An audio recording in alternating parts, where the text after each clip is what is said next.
Right Honorable Prime Minister mark Carney, दोनों देशों के डेलीगेट्स, मीडिया के साथी, नमस्कार। प्रधानमंत्री कार्नी का भारत में स्वागत करते हुए मुझे बहुत खुशी हो रही है। प्रधानमंत्री के रूप में यह उनकी पहली भारत यात्रा है। हम इसे एक महत्वपूर्ण माइलस्टोन के रूप में देखते हैं। पिछले वर्ष कनाडा में आयोजित G7 बैठक में उन्होंने मेरा और मेरे डेलीगेशन का गर्मजोशी से स्वागत किया था। आज उसी आत्मीयता से उनका स्वागत करना मेरे लिए सौभाग्य की बात है।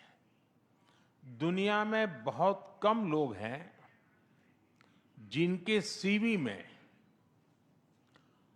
दो देशों की सेंट्रल बैंकिंग लीडरशिप लिखी हो। हमारी पहली बैठक से ही हमारे संबंधों में एक नई ऊर्जा, परस्पर विश्वास और सकारात्मकता आई है। सहयोग के हर क्षेत्र में बढ़ते मोमेंटम का श्रेय मैं अपने मित्र प्रधानमंत्री कार्नी को देता हूं। फ्रेंड्स, भारत और कनाडा लोकतांत्रिक मूल्यों में अटूट विश्वास रखते हैं। हम डाइवर्सिटी को सेलिब्रेट करते हैं।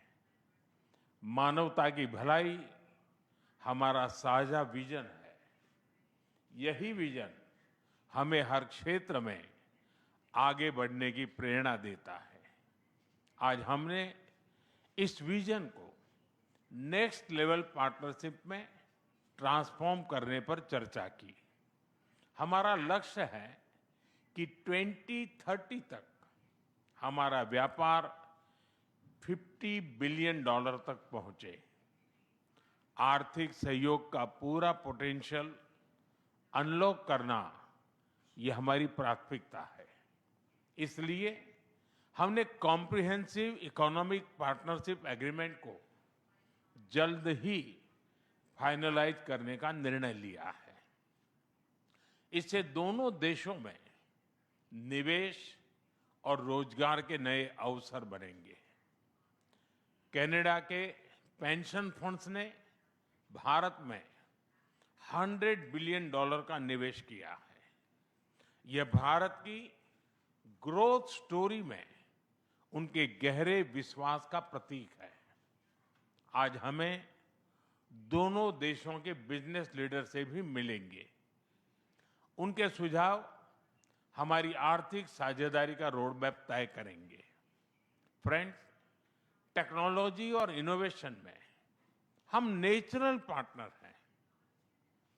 With Canada and India innovation partnership, we will turn ideas into global solutions. पिछले महीने भारत में हुई AI इम्पैक्ट समिट की सफलता में कनाडा के बहुमूल्य योगदान के लिए मैं प्रधानमंत्री कार्नी का आभार व्यक्त करता हूं। हम AI के साथ साथ क्वांटम, सुपर कंप्यूटिंग और सेमीकंडक्टर्स में सहयोग बढ़ाएंगे।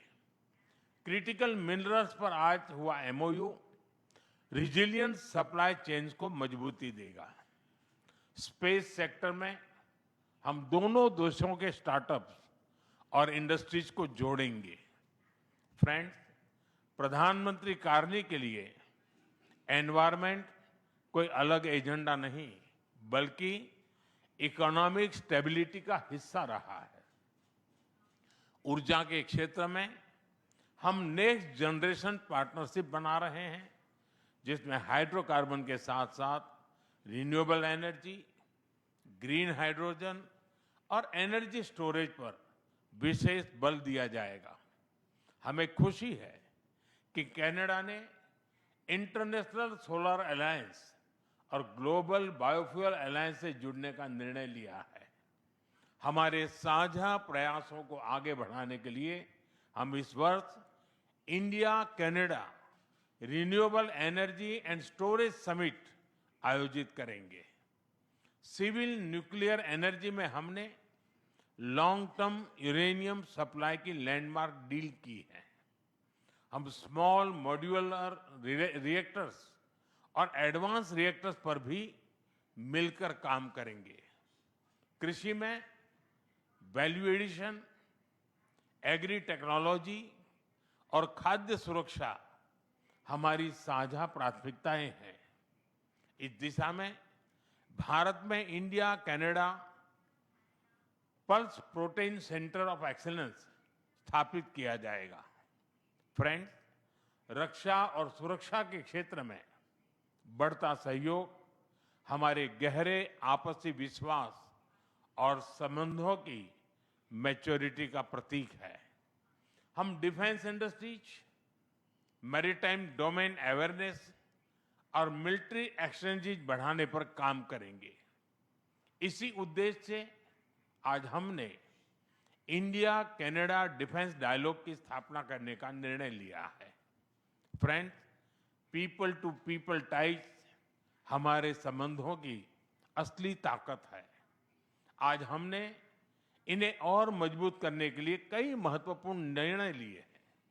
एआई, हेल्थ केयर, एग्रीकल्चर और इनोवेशन में आज कई यूनिवर्सिटीज के बीच नई पार्टनरशिप की घोषणा हो रही है। हम कनाडा की यूनिवर्सिटी द्वारा भारत में कैंपस खोलने पर भी सहमत हुए। इंडिजिनस और ट्राइबल कम्युनिटीज हमारी साझा सांस्कृतिक विरासत का महत्वपूर्ण हिस्सा है। सांस्कृतिक आदान प्रदान बढ़ाने के लिए दोनों पक्षों के बीच आज एमओयू किया गया है। फ्रेंड्स, भारत के लिए कनाडा इंडो पैसिफिक में महत्वपूर्ण साझेदार है। इंडियन ओशन रिम एसोसिएशन में डायलॉग पार्टनर बनने में उनकी रुचि का हम स्वागत करते हैं। इससे हमारे मैरीटाइम सहयोग को नई गहराई मिलेगी। हम सहमत हैं कि टेररिज्म, एक्सट्रीमिज्म और रेडिकलाइजेशन दोनों देशों के लिए ही नहीं, पूरी मानवता के लिए साझा और गंभीर चुनौतियां हैं।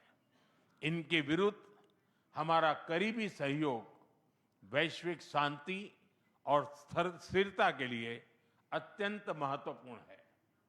विश्व में चल रहे अनेक तनावों को लेकर भारत की सोच स्पष्ट ही है। हमने सदैव शांति और स्थिरता बनाए रखने का आह्वान किया है और जब दो लोकतंत्र साथ खड़े होते हैं तो शांति की आवाज और भी सशक्त हो जाती है।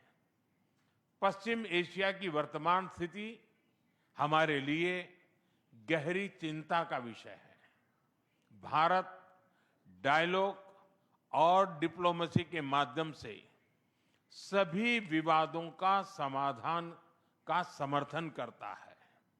इस क्षेत्र में मौजूद सभी भारतीय नागरिकों की सुरक्षा के लिए हम सभी देशों के साथ मिलकर काम करते रहेंगे। एक्सेलेंसी, आपकी यात्रा से हमारे सहयोग के हर क्षेत्र को एक नई ताकत मिली है। भारत के प्रति आपकी गहरी प्रतिबद्धता और दूरदर्शिता के लिए मैं एक बार फिर आपका हार्दिक अभिनंदन करता हूं। बहुत बहुत धन्यवाद।